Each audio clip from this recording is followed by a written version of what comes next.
अस्सलाम वालेकुम दोस्तों, आप सबको खुशामदीद कहेंगे हम हमारे चैनल क्लासिक एंटरटेनमेंट पर।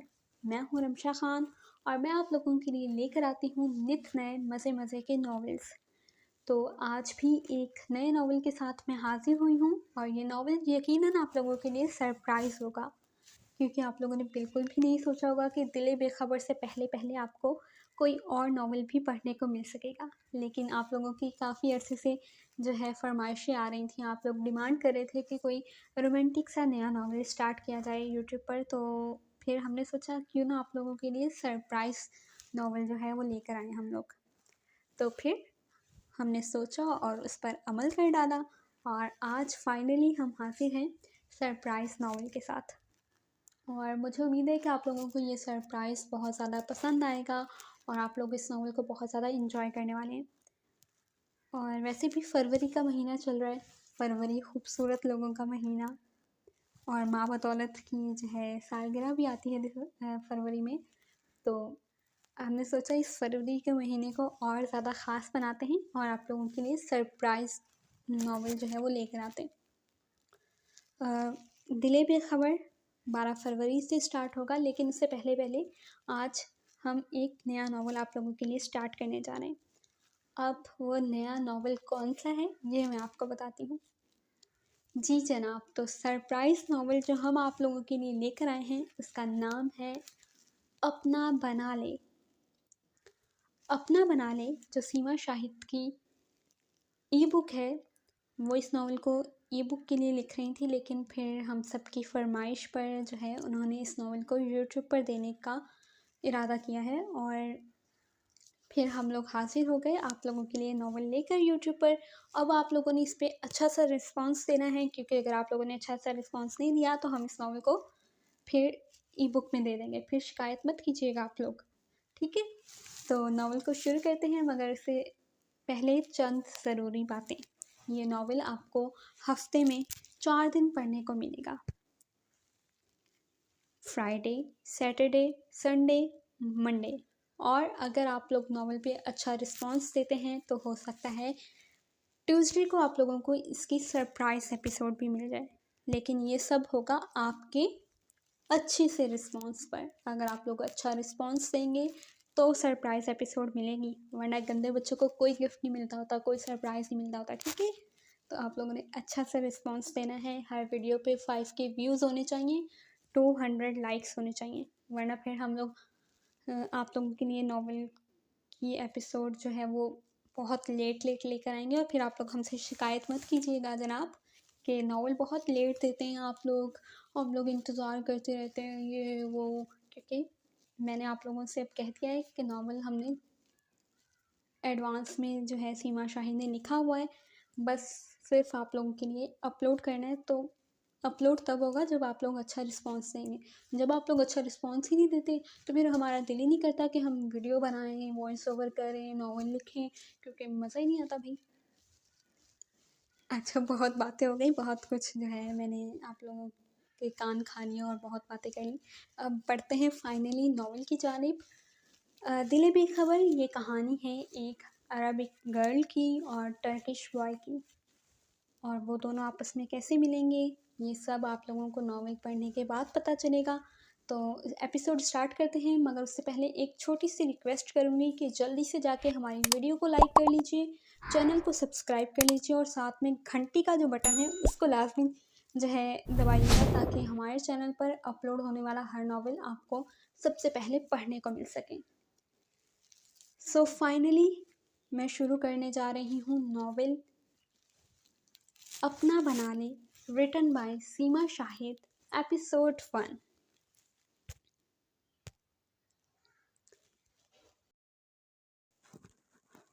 सुबह के 5 बजने वाले थे। चारों तरफ अंधेरा छाया हुआ था। दुबई बुलंदों वाला इमारतों और रोशनियों का एक जदीद शहर, जिस पर अरब एमिरेट्स की यूएस से आने वाली फ़्लाइट लैंड करने वाली थी। 21 साला शेखज़ादी अनाविया हाशिम सुल्तान अपने बाप को सरप्राइज़ देने के लिए इस जहाज़ में सवार थी, मगर उसे इल्म नहीं था कि कुदरत भी उसके लिए एक सरप्राइज़ तैयार किए बैठी है। लॉन्ग स्कर्ट पर मैचिंग शर्ट, सुनहरे कमर को छूते लच्छेदार बाल, 5 फीट 5 इंच कद, मुतनासिब सांचे में ढला कांच सा बदन। वो एयरपोर्ट से सीधी इस बड़ी सी बिल्डिंग में आई थी। टैक्सी वाले को किराया अदा करके वो अंदर आई और लिफ्ट में दाखिल होकर 30वें फ्लोर का बटन दबाया। क्लिक की आवाज़ के साथ लिफ्ट का दरवाज़ा खुला। दुबई में मौजूद बड़े से ऑफिस की ये 30वीं मंजिल थी। दरमियाने कद की, सुनहरी बालों वाली, खूबसूरत यूरोपीय लुक वाली लड़की लिफ्ट से निकली और नजरें झुकाए कॉरिडोर में बिछे कारपेट के डिज़ाइन को देखती हुई वो इस मशहूर ऑयल कंपनी के मालिक के ऑफिस के सामने आकर रुकी। शेख हाशिम सुल्तान। दरवाजे पर लिखा नाम पढ़ा। इस वक्त उसके हाथ में एक फाइल थी जिस पर जूलॉजिकल रिपोर्ट लिखा हुआ था। ये एक ऐसी रिपोर्ट थी जिसे देखकर वो अपना यूएस का ट्रिप अधूरा छोड़कर फ़ौरन वापस आई थी और अब वो जल्द अज जल्द ये फाइल शेख हाशिम सुल्तान अपने डैडी को दिखाना चाहती थी। अनाविया हाशिम सुल्तान, मशहूर इंडस्ट्रियलिस्ट, ऑयल इंडस्ट्री के बेताज बादशाह, शेख हाशिम सुल्तान की इकलौती बेटी थी। वो बचपन से ही अपने डैडी से बहुत ज़्यादा अटैच थी और उनके साथ 2 साल की उम्र से ऑफिस आ रही थी जब उसे बोलना भी नहीं आता था। पेट्रोलियम मसनूआत और ऑयल फैक्ट्री, दुनिया भर में तेल की कीमतें, ये सब सुनते वो जवान हुई थी और आज वो एक पेट्रोलियम इंजीनियर थी। मुल्क के बाहर के मुल्क से पेट्रोलियम इंजीनियरिंग में मास्टर डिग्री वो भी डिस्टिंक्शन के साथ हासिल करके वो लौटी थी और अब अपने डैडी की कंपनी में काम कर रही थी जिसकी शाखें दुनिया भर में फैली हुई थी। वो दी शेख हाशिम सुल्तान की बेटी ज़रूर थी, मगर काम के मामले में हाशिम ने उसे बहुत सख्त रखा हुआ था, बहुत बहुत प्रोफेशनल। अभी सुबह के 7 भी नहीं बजे थे, इसीलिए पूरी बिल्डिंग में सन्नाटा था। बस इक्का दुक्का लोग नजर आ रहे थे। वो दरवाज़ा खोलकर अंदर दाखिल हुई। इस बड़े से ऑफिस में इस वक्त ताज़ा गर्म गर्म कॉफ़ी की खुशबू फैली हुई थी। हाशिम सुल्तान का सेक्रेटरी अब्दुल्ला कॉफ़ी बनाकर अंदर प्राइवेट केबिन में ले जा रहा था। उसकी नज़र अनाविया पर नहीं पड़ी थी। अब्दुल्ला के जाने के बाद अनाविया ने भी एक कप उठाकर उसमें अपने लिए कॉफ़ी उंडेली। अभी उसने 2 सिप ही लिए थे कि उसके कानों में साइड पर मौजूद अपने डैडी के प्राइवेट केबिन से कुछ खुसर फुसर की आवाज़ें सुनाई दी। वो हाथ में पकड़ी फाइल और कप मेज़ पर रखकर दबे पांव इस प्राइवेट केबिन की तरफ बढ़ी जिसका दरवाज़ा थोड़ा सा खुला हुआ था। इरादा अपने डैडी को सरप्राइज देने का था। मुझे खुशी है कि यशवा जी और हरम एक दूसरे को लाइक कर रही हैं। ये सब मेरे लिए बहुत अहम है हाशिम अंकल। जावियार, उसके तायाजाद कज़न और फियोंसी की भारी आवाज़ उभरी। यशवा एक जिंदा दिल औरत है जावियार, एक ऐसी औरत जो हर मर्द की ज़रूरत आसानी से बन जाती है। तो दूसरी तरफ तुम्हारी हरम भी बहुत खूबसूरत है, जिसे देखते ही छूने का दिल करता है। हाशिम सुल्तान की बात सुनकर अनाविया हाशिम सुल्तान एक लम्हे को फ्रीज हुई। ये उसके डैडी किस लहजे में बात कर रहे थे? सर, तो फिर मैं 1 डज़न सुर्ख गुलाबों के बुके दोनों लेडीज़ को भिजवा दूँ? अब्दुल्ला, उसके डैडी के सेक्रेटरी की आवाज़ उभरी। हाँ, मगर पहले मुझे यशवा के पास से रियल एस्टेट की फ़ाइल उठवा लेने दो। 55 साल के बारोब और हैंडसम से हाशिम सुल्तान ने सिगार सुलगा कर कहा, रियल एस्टेट? 30 साला शेख जावियार, जो अपने बचपन से शेख हाशिम सुल्तान का साया बना हुआ था, उसने हैरत से सवाल किया। हाँ यार, अब वो मेरे साथ गुजरे वक्त को मज़ीद कैश करवाना चाहती है। जिस घर में उसे रखा हुआ है, जिद कर रही है कि उसे उसके नाम कर दूं। वाइफ हो या मिस्ट्रेस, इन औरतों को सिर्फ पैसे का लालच होता है। हाशिम सुल्तान इंतहाई रूड उखड़ लहजे में बोला, छोड़े अंकल यार, कोई भी औरत कम से कम आपसे एडवांटेज नहीं उठा सकती।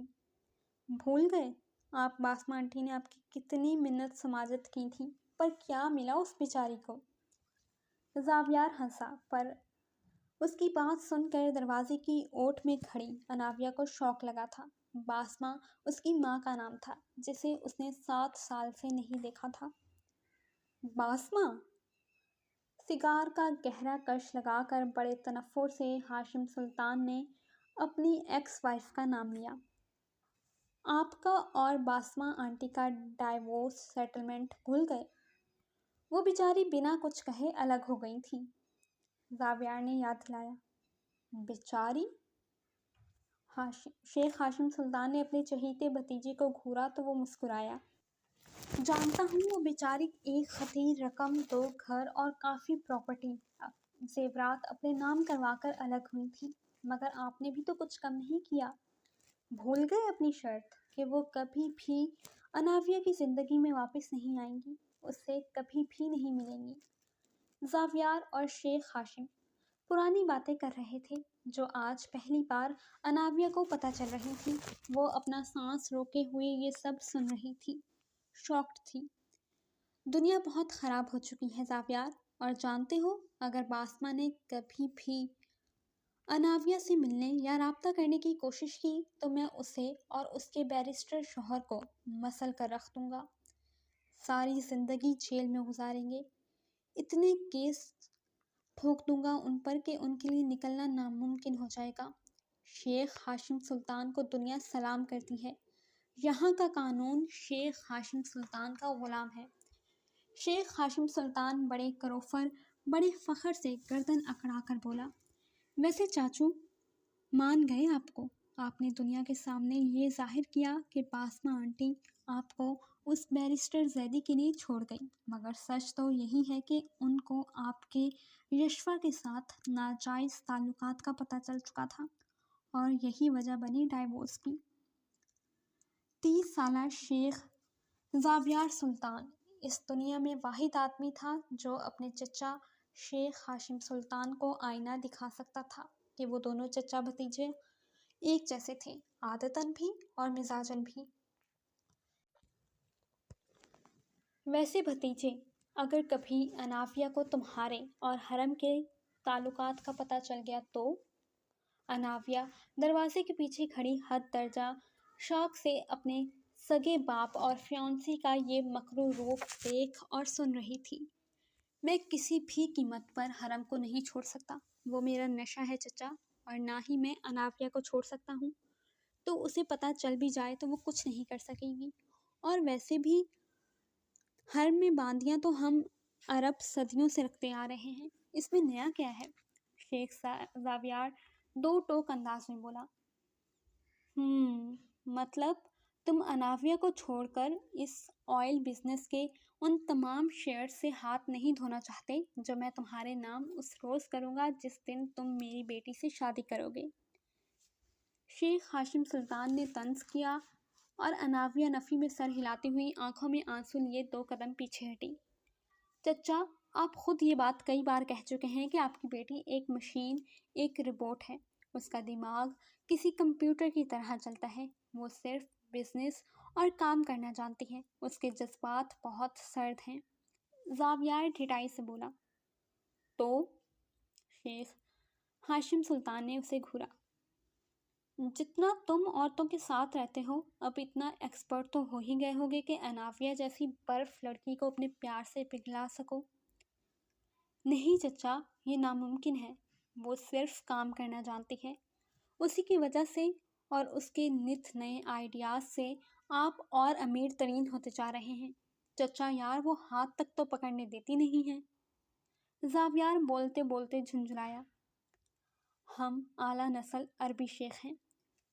7-10 औरतें अपने महल में रखना ही हमारी शान है, लेकिन मलिका सिर्फ एक होती है, और अनाविया से शादी के बाद एक नहीं, तुम हरम जैसी 10 दाश्ताएं अफोर्ड कर सकते हो, मगर कोशिश करो शादी तक अनाविया को कुछ पता ना चले। क्या ये वाकई उसका बाप था? अरबी शेख अयाश होते हैं, ये सब वो जानती थी कि वो खुद एक शेख की बेटी थी, पर वो अपनी बेटी को एक अयाश के हवाले करेंगे? अनाविया को उल्टी सी आने लगी थी। उसने हाथ में पकड़ी फाइल को मजबूती से पकड़ा, जिस पर जियोलॉजिकल सर्वे रिपोर्ट के अलावा यूएस के एक मशहूर डिज़ाइनर के बने हुए शादी के कार्ड के कई सैंपल भी थे। अनाविया हाशिम सुल्तान और शेख ज़ावियार सुल्तान की जल्द होने वाली शादी के कार्ड्स। वो जल्दी से अपना सांस रोके बिना किसी की नज़र में आए अब इस ऑफिस से निकल जाना चाहती थी। बड़ी ही तेज़ी से खुद को संभालते हुए चकराते हुए सर के साथ वो ऑफिस से निकलकर तेज़ी से लिफ्ट की तरफ भागी।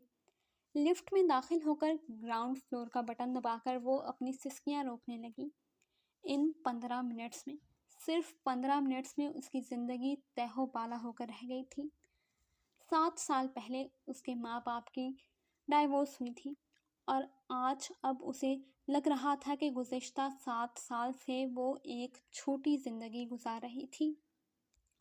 वो आज तक यही समझती रही कि उसकी माँ अच्छे किरदार की औरत नहीं थी। उसने उसके बाप को चीट किया था। ये वो कहानी थी जो उसे उसके बाप ने सुनाई थी और उसने अपनी बाप की बात पर आंखें बंद करके एतबार किया था। और वो शेख ज़ावियार जो उससे उम्र में 9 साल बड़ा था, वो सब जानता था। और वो कितनी बेवकूफ़ थी कि उसको पसंद करने लगी थी कि वो हूबहू उसके बाप जैसा था। और अब अपने बाप और फियोंसी का असली चेहरा देखकर वो गमो गुस्से से पागल हो रही थी। ग्राउंड फ्लोर पर आकर उसने बाहर निकलने से पहले फाइल खोलकर उसमें मौजूद शादी के कार्ड्स के सैंपल्स निकालकर कूड़ेदान में फेंके और बिल्डिंग से बाहर निकल आई। अनाविया हाशिम सुल्तान की अब तक की ज़िंदगी वेल प्लान्ड और एक मखसूस सिमत में चल रही थी, मगर अब सब उलट पुलट हो गया था। अब उसे इन हालात से कैसे निकलना था, ये सब सोचना था। बिल्डिंग से बाहर निकलते ही सुबह के ताज़ा हवा के झोंकों ने उसका इस्तकबाल किया था। वो बिना कुछ सोचे समझे चली जा रही थी। उसका दिल अपनों के दिए इस धोखे पर बुरी तरह से टूटा था। काफ़ी देर तक गायब दिमागी से चलते चलते वो एक पेंट हाउस के सामने आकर रुकी, जो उसका ज़ाती था, जहाँ वो अक्सर पढ़ाई की वजह से महल छोड़कर रहने आ जाती थी। अपने पेंट हाउस के अंदर दाखिल होने से पहले ही वो सोच चुकी थी कि अब उसे आगे क्या करना है। वो आज के दौर की पढ़ी लिखी लड़की थी, यूं खुद को इस्तेमाल होने हरगिज़ नहीं दे सकती थी। 1 घंटे बाद जीन्स के ऊपर हल्की सी सेल्फ कढ़ाई वाली लंबी सी शर्ट पहनकर उसने शर्ट का हम रंग स्कार्फ अच्छी तरह से अपने चेहरे के गिर्द लपेटा और आंखों पर बड़े से सन ग्लासेस लगाकर उसने एक दरमियाने साइज का बैग उठाया। सूटकेस उसमें अपने तमाम अहम डॉक्यूमेंट्स और अपनी सेविंग की वो रकम जिसका डैडी को इल्म नहीं था लेकर पेंट हाउस से बाहर निकली। क्रेडिट कार्ड वगैरह वो इस्तेमाल करना नहीं चाहती थी कि इस तरह से उसे ट्रेस किया जा सकता था। उसने इस वक्त अरबी स्टाइल से अबाया लेकर अपना चेहरा छुपाया हुआ था। काफ़ी आगे पैदल चलकर उसने टैक्सी ली। वो अपना कोई भी नामो निशान छोड़ना नहीं चाहती थी। आधे घंटे बाद वो दुबई इंटरनेशनल एयरपोर्ट पर मौजूद थी। सबसे पहली फ़्लाइट कौन सी है और किधर जा रही है, उसने काउंटर पर सवाल किया। एमिरेट्स फ़्लाइट नंबर 207 इस्तांबुल जा रही है। काउंटर से उसे जवाब मिला तो सर हिलाकर उसने टिकट खरीदा। वीज़ा उसके लिए कोई प्रॉब्लम नहीं थी कि वो शेखजादी थी। मैम, फ़्लाइट पर इस वक्त बोर्डिंग हो रही है, आप जल्दी करें वरना मिस हो जाएगी। स्टाफ के कहने पर वो तेज़ी से सर हिलाती हुई अपने मतलूबा गेट पर बढ़ी थी। अभी 3 मिनट बाकी थे। उसने जल्दी से नोट पैड निकाल कर पर्चा फाड़ा। शेख सुल्तान, मैं तुमसे मंगनी तोड़ रही हूँ। एक लाइन लिखकर पर्स से लिफाफा निकालकर उसमें डाला। दूसरा पर्चा फाड़ा और अपने बाप का नाम लिखा। मोहतरम शेख हाशिम सुल्तान साहब, मैं अनाविया हाशिम सुल्तान आपकी जॉब छोड़ रही हूँ। मैम जल्दी करें, फ़्लाइट स्टूवर्ड उसके पास आया। आप ये ख़त पोस्ट करवा दें। उसने लिफाफों पर एड्रेस लिखकर एक खतीर रकम निकाल कर स्टाफ को दी और ख़ुद प्लेन में सवार हो गई एक नई ज़िंदगी की शुरुआत के लिए। जारी है। जी तो रीडर्स, कैसी लगी आपको एपिसोड 1? यकीनन बहुत ज़्यादा पसंद आई होगी और अब आप मुतजस्सिस होंगे कि अनाविया कहाँ जा रही हैं और उसकी ज़िंदगी में अब क्या चेंज आने वाला है। ये सब आपको पता चलेगा कल, और कल से होगी कहानी की नई शुरुआत। तो जुड़े रहिएगा हमारे साथ। जल्दी से एपिसोड पर 3 के व्यूज़ कंप्लीट कीजिए, जल्दी से कमेंट कीजिए, अपने राय का इजहार कीजिए कि आपको एपिसोड 1 कैसी लगी, और आप चाहते हैं कि ये नावल यूट्यूब पर अगर डेली अपलोड हो तो आप लोगों ने अच्छा सा रिस्पॉन्स देना है, वरना मैंने इस नावल को यहीं पर स्टॉप कर देना। इसको धमकी मत समझिएगा, मैं सच्ची में नावल जो है यहीं पर स्टॉप कर दूँगी अगर आप लोगों ने अच्छा रिस्पॉन्स नहीं दिया। तो अच्छा सा रिस्पॉन्स दीजिए, वीडियो को लाइक कीजिए, चैनल को सब्सक्राइब कीजिए, और अच्छे बच्चों की तरह नावल को रीड कीजिए और अपनी पसंदीदगी का इजहार भी कीजिएगा। चलें, इंशाल्लाह आपसे मुलाकात होगी कल अगर ज़िंदगी रही तो, और दुआओं में याद रखिएगा। मैं और सीमा शाहिद आपसे मुलाकात करेंगे अब कल को इसी टाइम। तब तक अपना बहुत ज़्यादा ख्याल रखिएगा, दुआओं में याद रखिएगा। अल्लाह ने के बान।